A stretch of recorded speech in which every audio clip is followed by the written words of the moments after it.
Boa noite a todas e todos. Vocês estão bem? Que bom, né? Eu estou um pouco agitada. Vou contar para vocês o que aconteceu. Estou eu vindo para Itajaí, quando eu dobro a esquina aqui dessa Rua Silva, né? Na frente do posto, escuto o barulho. Gente, meu pneu já estava no chão. Entrei no posto, estacionei. Isso eram 19h08. E o moço que falou que ia me ajudar, ele disse assim, mas se levar meia hora, vai levar muito. Pois bem, faz 45 minutos que ele está tentando tirar um parafuso que está emperrado lá. Aí eu falei, bom, é na rua de trás, ele vai ficar aqui até as 9, eu vou lá, compro o meu compromisso, volto lá, se ele resolveu, resolveu. Se não resolveu, eu vou chamar um Uber e o carro vai ficar ali no posto. Se tiver algum borracheiro aqui, eu agradeço falar comigo na saída. Eu estou bem. Quando eu recomecei a estudar a doutrina espírita, foi no curso da mediunidade, no centro Abib Isfer, em Curitiba. E eu tinha recém-casado, e o meu marido disse que ia me acompanhar. E a gente foi 1, 2, 3 vezes, sem nenhuma intercorrência. De repente, a gente ia ligar o carro não ligava para sair de casa. A chave do portão tinha simplesmente desaparecido. E começou assim acontecimentos na hora de ir para o estudo da mediunidade que nos impediam, né, de chegar até lá. Aí conseguimos um dia chegar e eu conversei com a coordenadora, né, e ela falou, Elaine, venha, nem que for para dizer assim seja na prece de encerramento do trabalho. Trabalhe, lute, venha, de a pé, de carro, de táxi, de ônibus, venham.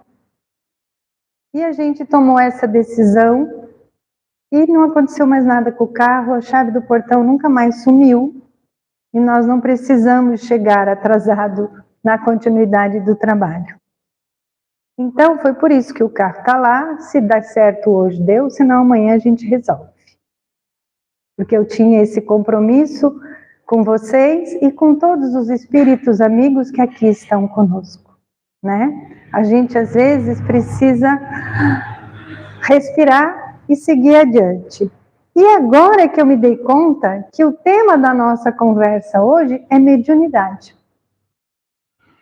Eu estou elaborando, e vocês vão ser os primeiros a ouvir, uma palestra sobre o capítulo 26 do Evangelho segundo o Espiritismo, onde trata de mediunidade gratuita.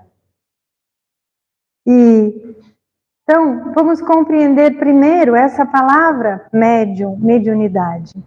Kardec cunhou a palavra médium, né, para nos explicar esse intermediário do mundo espiritual para o mundo corporal, dessa dimensão espiritual para a nossa dimensão corporal, né? E a partir disso, e ele, claro, fez isso sobre a orientação dos espíritos que estavam coordenando, né, todas as obras que nós recebemos, para nos orientar em relação à doutrina dos espíritos. Cadê o amigo que falou tão bem, né? A gente não tem um ídolo, a gente tem pessoas, personagens que constroem essa doutrina. E cada um de nós, estudando, trabalhando, buscando, compreendendo, levando adiante essa mensagem, nós somos co-colaboradores dessa doutrina. Então, essa temática, né, é para que a gente observe isso, porque ele também nos ensina que todos nós somos médiuns. O que muda? A graduação, né, o grau de mediunidade que cada um de nós contempla. A gente normalmente tem as informações dos médiuns ostensivos, daqueles que são top de linha, né? Que já tem esse dom maior, mas nós, vamos dizer assim, e eu digo nós porque eu não tenho mediunidade ostensiva, a minha mediunidade fica dentro das sensações. Eu de vez em quando eu chego num ambiente e sinto perfume, né? Aquele cheiro gostoso no ambiente. Sábado mesmo, quando a gente fez a oração na sala com os pais na Conreginha, brotou do meio da sala um perfume de rosas brancas. E por que eu sei que são rosas brancas? Porque a minha avó materna cultivava rosas brancas. E ela sempre tinha rosas brancas em cima da mesa da sala dela. E aquela sala tinha aquele perfume de rosas brancas. Então, essa é a minha mediunidade. Mas quem de nós, né, nunca teve a sensação de que tem alguém aqui, ou ali, né? A gente tem essa sensação de que tem um ser, né, incorpóreo ali na nossa presença, às vezes por um átimo de segundo. Quem de nós já não recorreu àqueles que a gente chama de anjos, de espíritos protetores, para pedir alguma coisa, para pedir um sossego? Quem de nós já não recomendou um filho ou uma filha ou alguém do nosso coração que vai viajar e que a gente pede, né, aos bons espíritos, ao anjo da guarda dele, que o acompanhe? Que comunicação é essa? Para quem é que nós estamos pedindo? Com essa certeza, né, de que esse espírito vai nos atender, e normalmente nos atendem. Então, isso é um tipo de mediunidade. E o apóstolo Paulo, ele afirmava: estamos rodeados por uma nuvem de testemunhas. E aí, mais adiante, em outras leituras, a gente vai encontrar: não estamos sós. Estamos todos conectados entre nós encarnados e entre nós desencarnados. Há pessoas que até dizem que para cada encarnado existe um número X de desencarnados no ambiente. Se esse número que dizem está correto, essa sala está transbordando de seres espirituais somados a nós, né? E não importa se a gente acredita nisso ou não. Isso é uma verdade. Para a gente que começa e segue os ensinamentos da doutrina espírita, a gente sabe que isso é uma verdade, né? Que a gente pode até não crer, mas a nossa crença não vai fazer diferença nenhuma para esta realidade. Então, e Kardec foi o escolhido para a codificação. Por que Kardec? Porque Kardec já era um espírito moralmente elevado. Ele já tinha condições de fazer esse trabalho, que foi um serviço de missão e que deu muito trabalho a ele. Mas ele não se sentia só, ele tinha o amparo de todos aqueles espíritos que colaboraram para a construção das obras espíritas. Então ele se sentia fortalecido porque ele recebia esse apoio. E o que é a mediunidade, né? Como é que é isso da mediunidade? A gente vai encontrar no Evangelho que diz que a mediunidade é uma faculdade dada para nós, para o bem, e se a gente sair desse trilho do bem, do bom, os espíritos superiores que ali estão colaborando dão no pé. Eles vão procurar outro médium, outra pessoa para fazer o intermédio daquilo que possa contribuir para a evolução nossa, ou de um grupo, ou de uma situação específica. Então é muito legal a gente prestar atenção. E esse dom da mediunidade, a gente não tomou consciência disso a partir lá de 1887, é isso? Né? A partir do Livro dos Espíritos. A mediunidade esteve sempre junto com a humanidade. Nós vamos encontrar, né, os antigos oráculos, onde as pessoas iam lá para fazer as consultas, para esclarecer os seus sonhos, né? Os registros são antiguíssimos dos oráculos. Um dos oráculos mais conhecidos é o I Ching, um oráculo chinês, né? E que é cheio de ideogramas e que ele conta coisas. Ele não, né? Ele é um médium. Através dele a gente recebe a informação. Seguindo, nós vamos ter as pitonisas na Grécia, que também as pessoas se reuniam para consultá-las, para tirar dúvidas, para buscar respostas de situações inúmeras. Sócrates tinha um amigo espiritual, que ele chamava de meu amigo espiritual, que me acompanha. Na Idade Média, antes, né, a gente vai encontrar Francisco de Assis e todos os seus relatos. Nós vamos encontrar a própria mudança da Igreja Luterana através de Lutero, que recebeu, né, as suas visões e as informações para que isso acontecesse. Os desdobramentos de Teresa d'Ávila, a própria Joana d'Arc recebia instruções para ela fazer tudo o que ela fez até ser queimada viva, né? Ter o seu corpo queimado. Em 169 anos antes da doutrina espírita, antes do Livro dos Espíritas, nós tivemos Emanuel Swedenborg. Ele tem livros onde ele relata o contato dele com o mundo espiritual.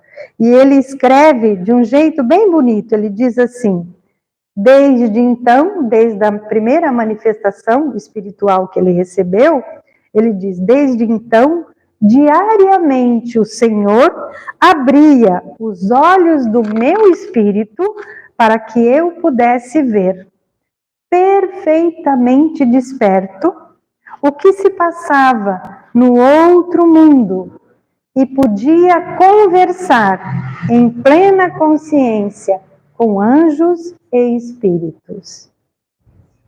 Né? Então as coisas foram se crescendo até chegada de Kardec. Então toda e qualquer informação pode determinar o fracasso ou o sucesso de uma manifestação espiritual.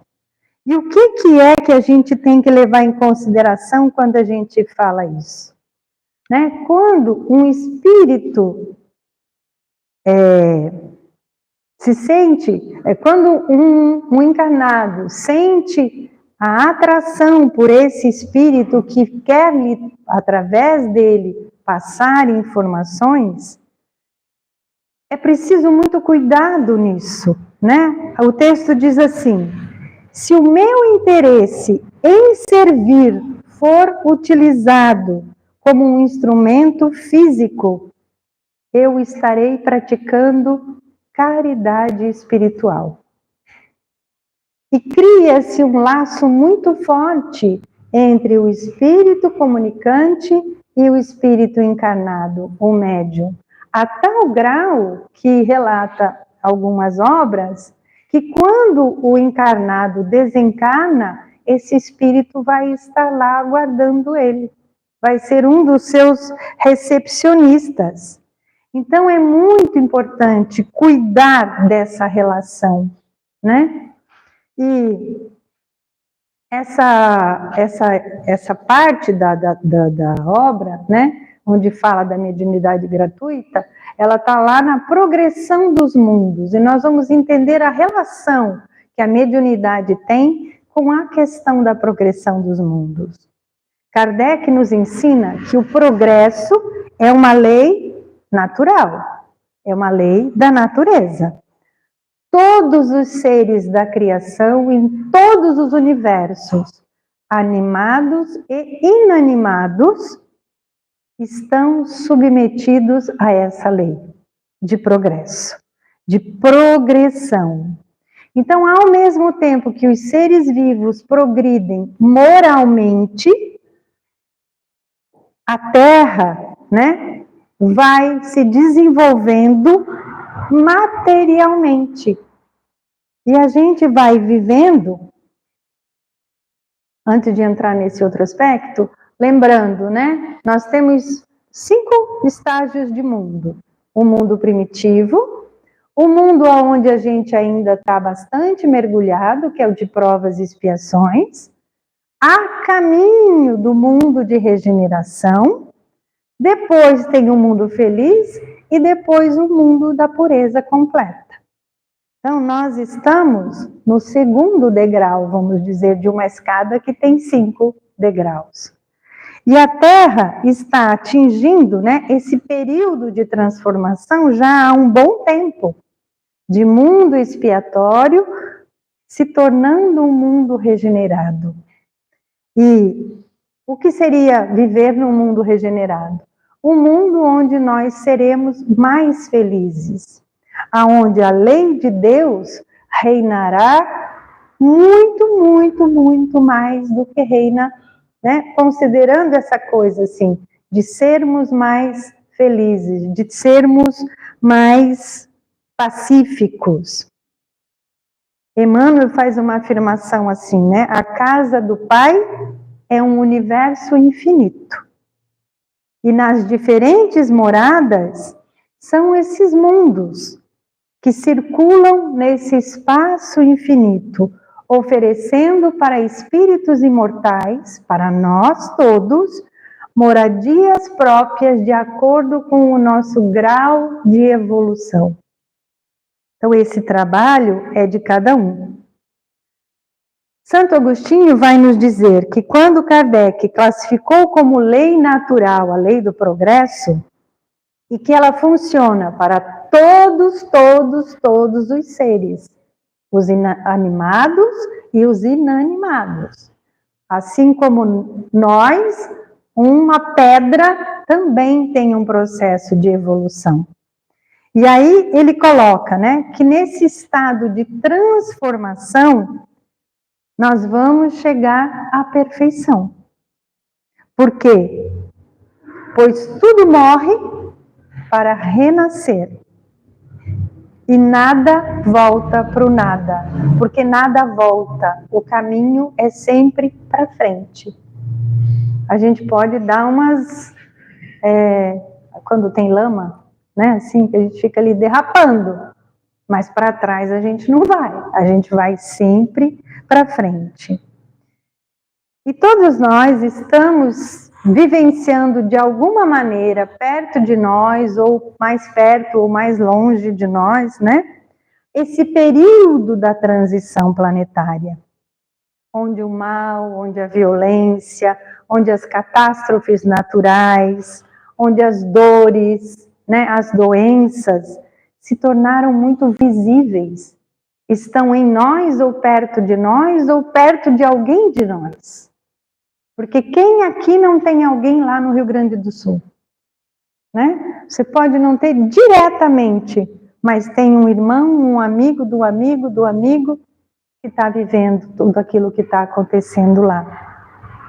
E se não está tão perto de nós, a informação nos chega através das mídias, dos meios de comunicação em geral.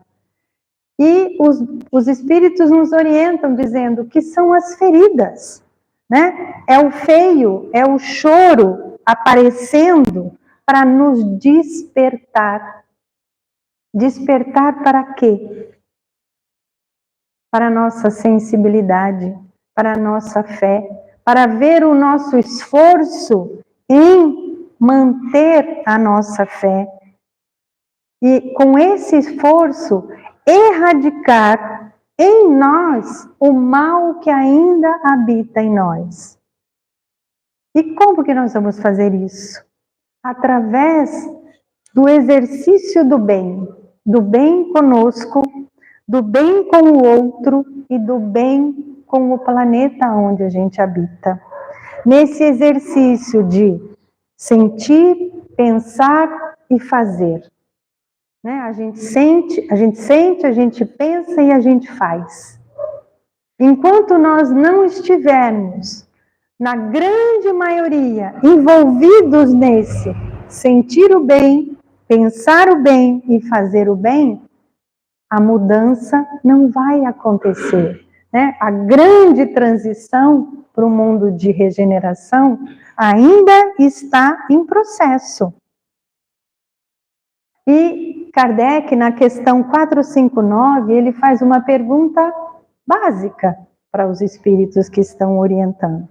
Ele pergunta: influem os espíritos em nossos pensamentos e em nossos atos?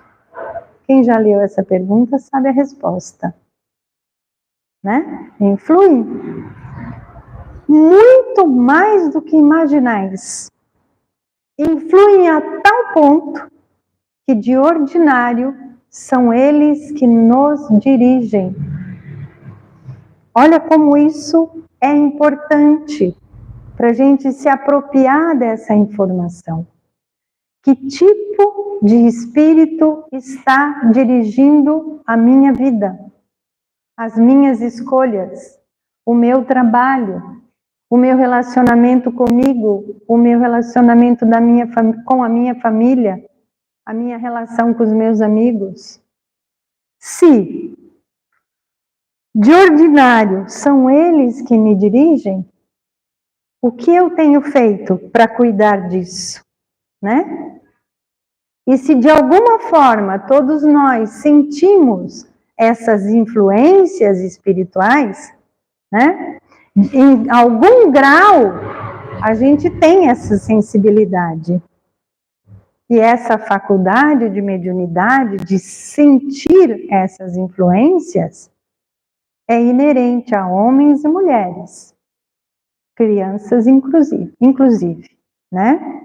Então, esse privilégio exclusivo precisa ser muito bem cuidado.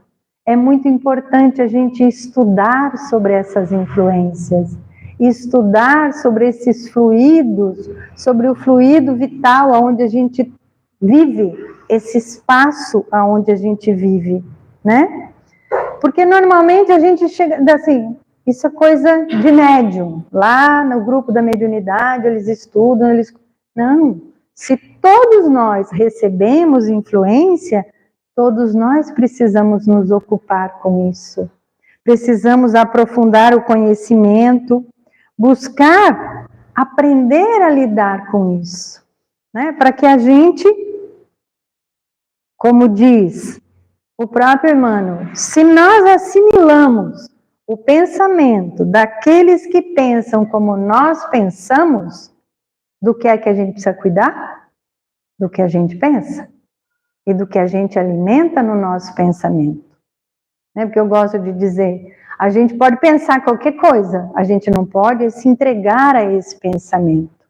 Tem um ditado que diz: eu posso não impedir um pássaro de sentar na minha cabeça, mas eu posso impedi-lo de fazer o ninho.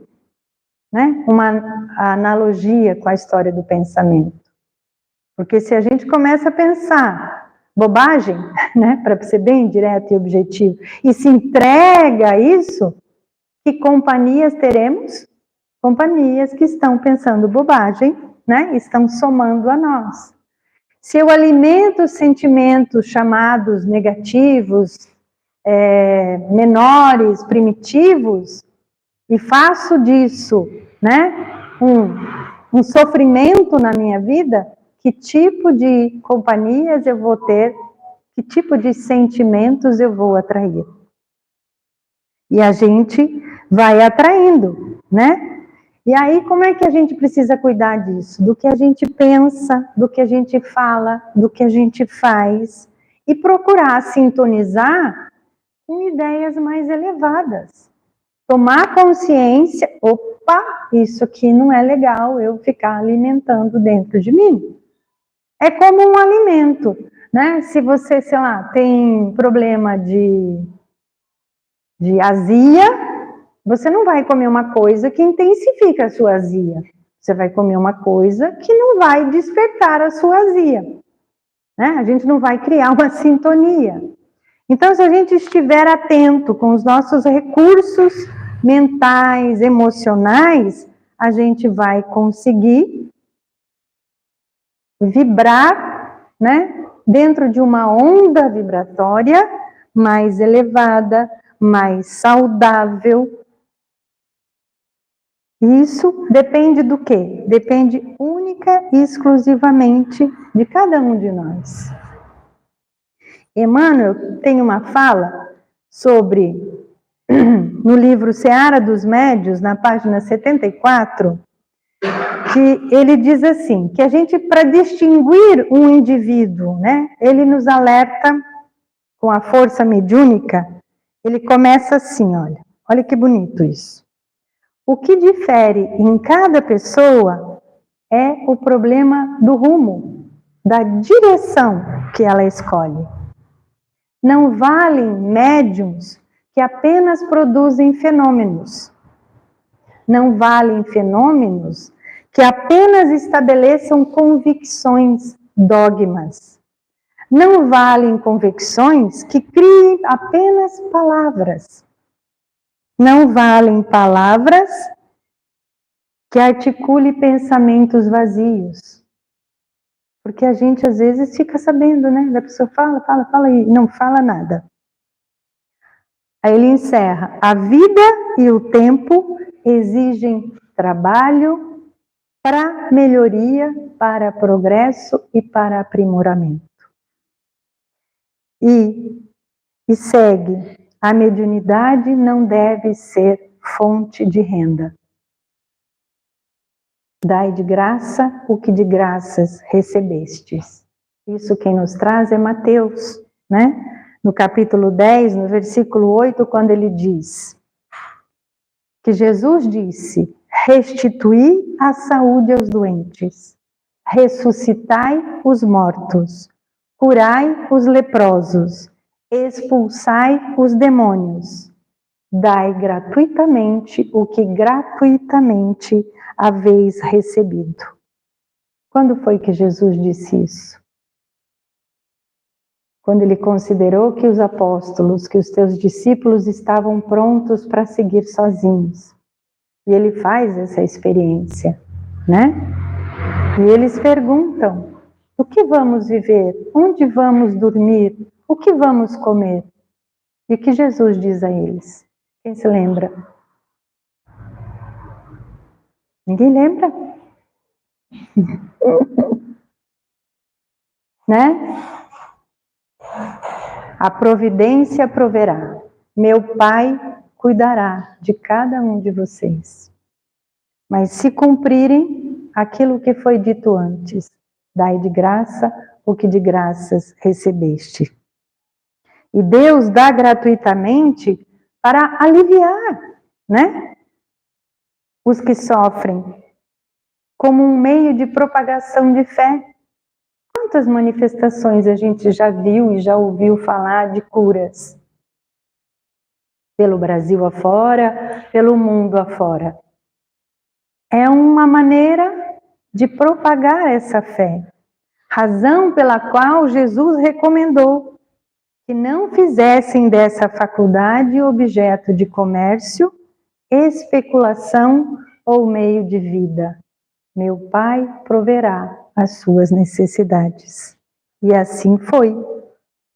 E mais tarde, Kardec recomenda aos médiuns dar a mediunidade quando? No seu tempo livre, no seu momento de lazer, sem pretender obter com isso recompensas de ordem material. Porque se é para o progresso espiritual e moral, não precisa de nada material.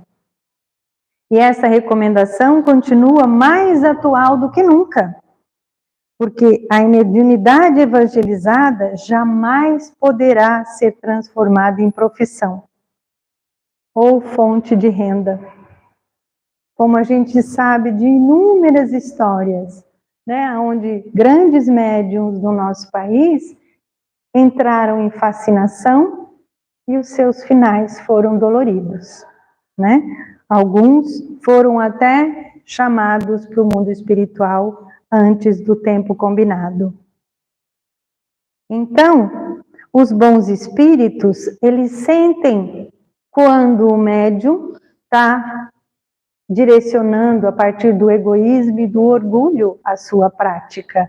E os bons espíritos se afastam, simplesmente se afastam.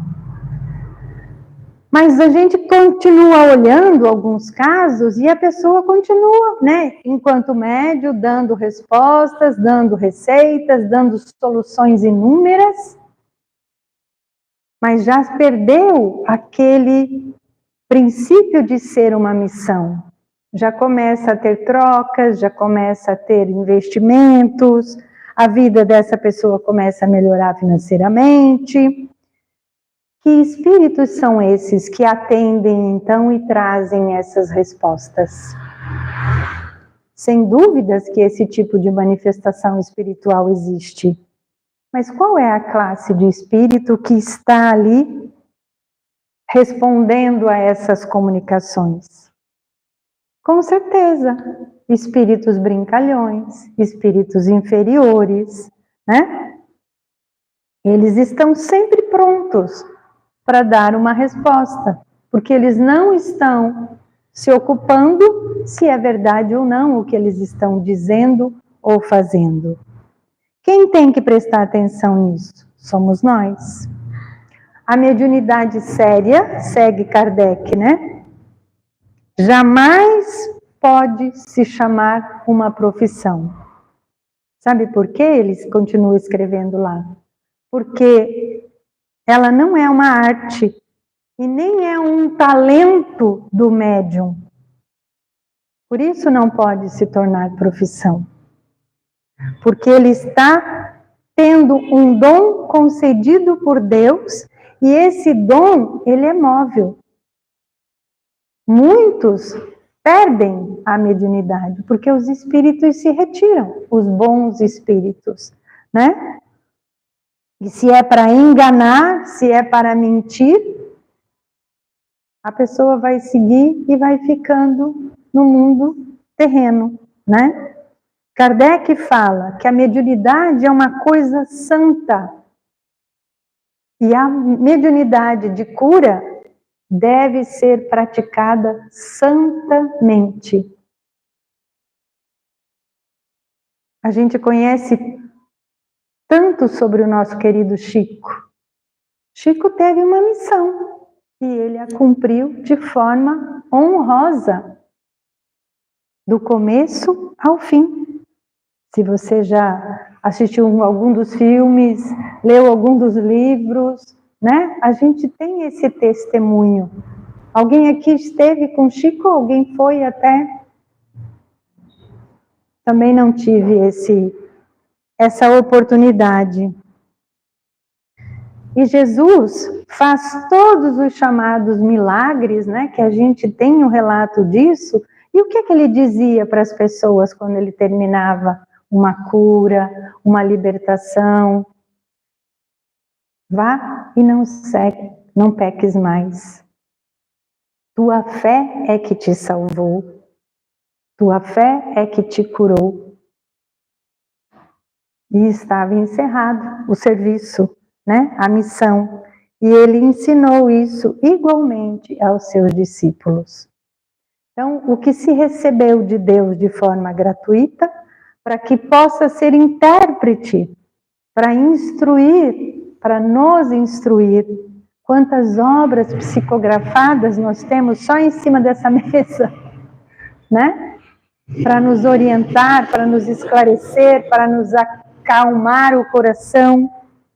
Então, a mediunidade é como uma luz que brilha na nossa carne.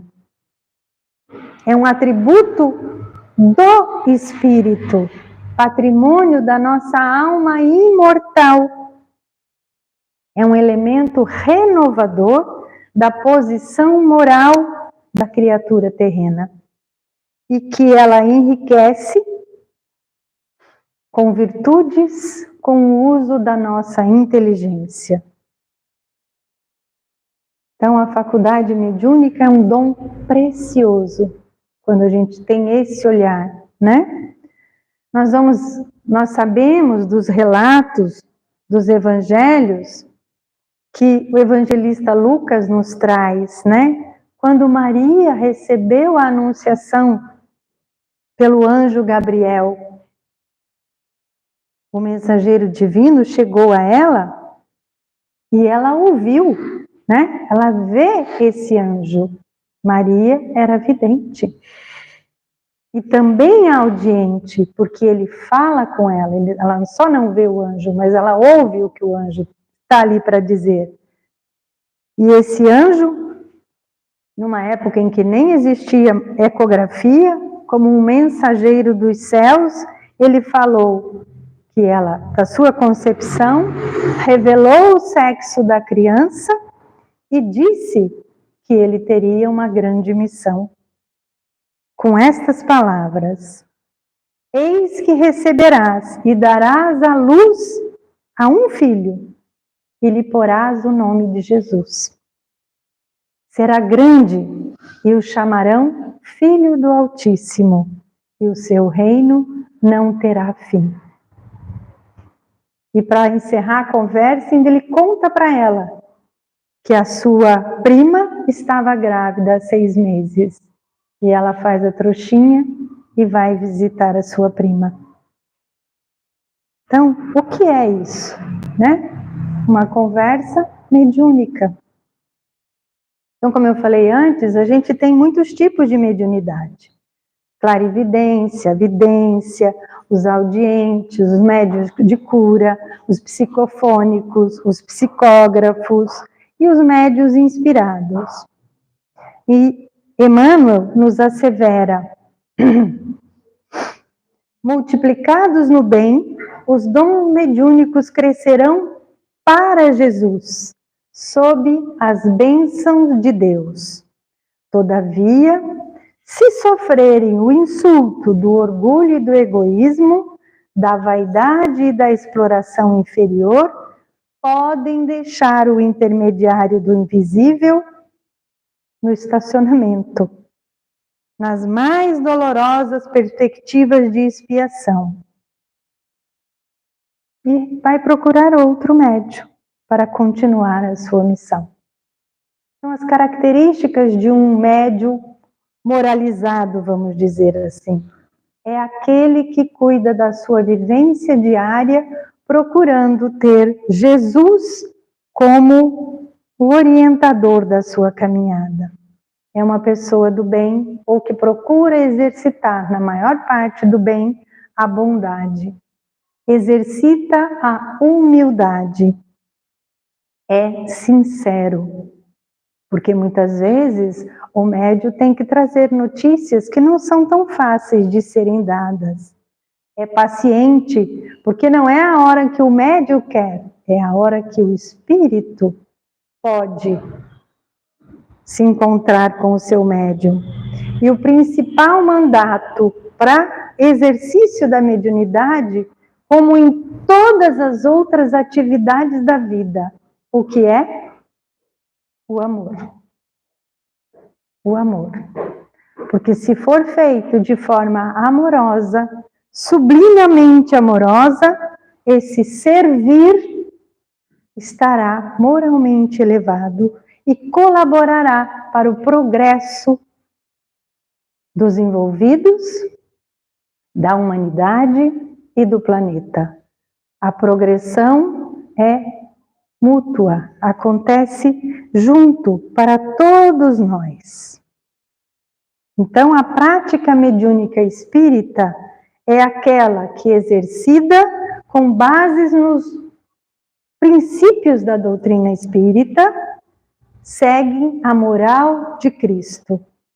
Em hipótese alguma, um médium poderá cobrar dinheiro, exigir ou aceitar de qualquer forma recompensa, presentes, dádivas, agrados, etc, etc. De novo, dai de graça o que de graça recebestes. E eu gosto de lembrar, quem me ouviu já alguma vez já sabe disso, né? Que Jesus afirmou: vós sois o sal da terra e a luz do mundo. Ele disse isso para todos nós. E que sabor e que luz nós estamos espalhando na nossa vida e na vida daqueles que seguem conosco. E ele vai além ainda. Ele diz: vós sois deuses. Poderão fazer o que faço e muito mais. O que estamos esperando para agarrar essa missão de entrar para um mundo regenerado? Esse movimento depende de nós.